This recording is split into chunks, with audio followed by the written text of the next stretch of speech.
I knew my paternal grandparents well. They were born and reared slaves.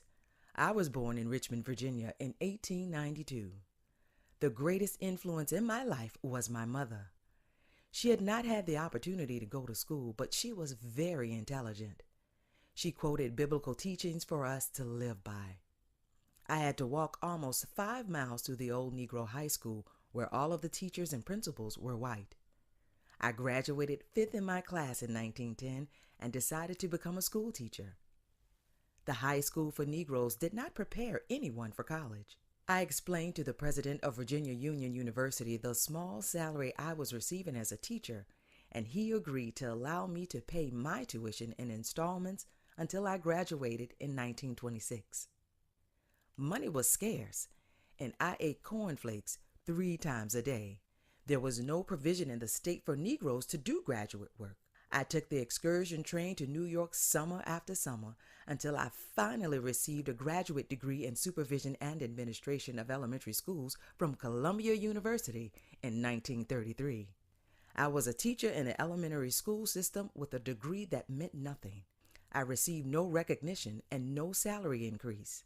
After having been a teacher for more than 20 years, in the fall of 1933, I was named the first female African-American principal in Richmond, serving initially at Elba School. Then in 1950, I became the principal of formerly all-white George Thorpe School the year it was converted into a school for blacks and renamed Albert V. Norrell Elementary. On a class visit one day, I asked the children if they knew why they had to sit on the back seats of the streetcars. And why do you have to go in the back door of the Broad Street station? And why is it that you cannot become a policeman or a fireman? Why are there so many things you cannot do? No child had any idea, until finally one little boy stood up and said, "I know, because to be a Negro is to be the last thing on earth." They may be Negroes, but they were people, and they were supposed to be like other people. Even though the Emancipation Proclamation freed all slaves in the Confederate States in 1863, we were almost in as severe a bondage as slavery. We experienced one of history's most infamous periods of persecution solely because of race. The public libraries were closed to Negroes, so I saw to it that books from the Association of the Study of Negro Life and History were available to our children, parents, and teachers. Another area of instruction were biographies and poetry of Negroes. It was brought to the attention of children, parents, and the community at large that a government of the people, by the people, and for the people meant that it was the duty and responsibility of the people to change certain conditions. Most adults are interested in fair employment, good living conditions, fair wages and working conditions, etc. But we all have to vote to obtain these things. For 25 years as an elementary school principal, my faculty and I carried on a program of citizenship education. We aimed for 100% registration. Our precinct had more qualified Negro voters who actually voted than any other Negro precinct in our city.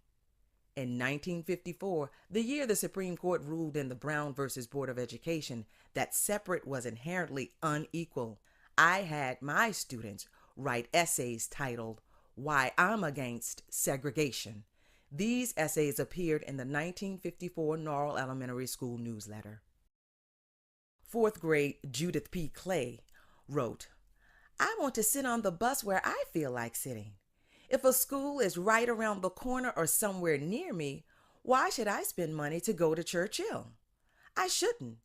In my country, everyone is equal." 3rd grader Beatrice Phillips wrote, "When we say liberty and justice for all, we want to mean it." 4th grader Jacqueline Stovall wrote, "I am against segregation because I think the colored children are as good as the white children. They could play together, and the white children can make friends with the colored children." When school segregation was outlawed, our state counteracted by passing massive resistance laws, hastily drawn up and put into action. In Richmond, Negroes who did not sign pupil placement sheets could not send their children to school. The Pupil Placement Board aimed to use the pupil placement sheets to show that the parents were not concerned about integration. I was given a batch of the pupil placement sheets and did not want my parents to sign them. I did not know just how I could get around it. One of my patrons, the Reverend Irvin Elligan, pastor of All Souls Church, had 2 of his children in my school. I asked him if he was going to sign, and he said no. When he would come to school with his children in the morning, the parents asked me about the pupil placement sheets. I would say, "Go over there and ask Reverend Elligan." And the Reverend Elligan, who brought his children to school every day during this time, would tell them not to sign. After a long while, the superintendent of schools called me and asked why I had not sent in the placement sheets. I told him that I was having a great deal of difficulty in getting the parents to return them, and that I certainly hated to see my children in the streets. I also told him that the pastors of churches were telling the parents not to sign them. I asked, "Will you give me 2 more weeks?" He agreed. The following day, 34 children were brought in by their parents to be registered for the next term in my school. I was supposed to give them the sheets to sign after registering them.